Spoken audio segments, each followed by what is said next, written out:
Hey, it's Blake Williams with Battle Tested, and this is story time number 57. Practice makes perfect.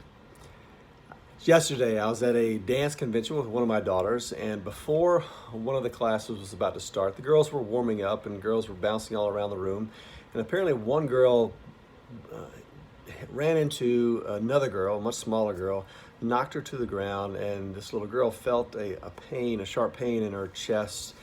Perhaps it was a rib, a sternum, but they felt like they heard this crack, this pop, and this girl is very scared. She's going crazy, and the mom is holding her on the ground, and she's just totally lost it, tears everywhere.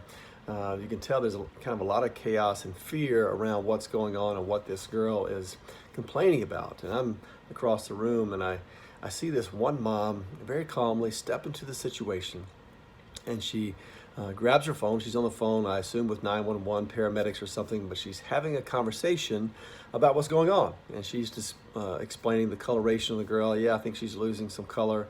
Talking about what pain she's feeling and what she's complaining about. And she's just very calmly, and she's asking other people to step away, give some room. And she was there with that family until the paramedics came in and started to attend to the girl, who wound up being fine.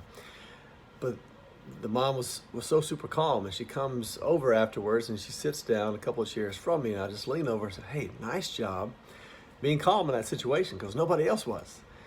And she said, "Oh, I've had lots of practice." And she goes on to tell me about this career that she has where she's had lots of practice in these types of situations.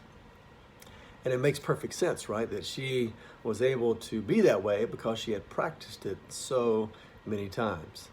In a great book I've read before, the author talks about how we don't rise to the occasion when the occasion calls for it. We tend to sink to the level of our training. And this lady was obviously trained to handle those types of situations. She didn't have to rise to the occasion.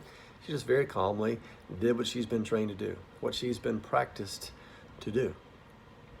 What have you practiced for? What is it that you're practicing so much, so many times that you just, I got this, I can do this? It's basketball season. Many people practice their free throws, right? So that in any situation, beginning of the game or end of the game, when it really counts, and it's the difference between winning and losing, they can step to that free throw line and hit that free throw. Or maybe in the business world, you've got a situation in dealing with employees, and you know that when that situation comes up, you got this, right? Because you've practiced it so many times, you know how to handle that situation. We have those things that perhaps we've practiced so many times, we're just really good at. Maybe there's things you want to be really good at, and you're not yet. What do you need? You just need more practice. You need more practice doing it so you develop the skills to be able to handle those situations, to become good or better than you currently are at those things you want to be good at. Practice does indeed make perfect. What are you practicing for? I hope you have a great week.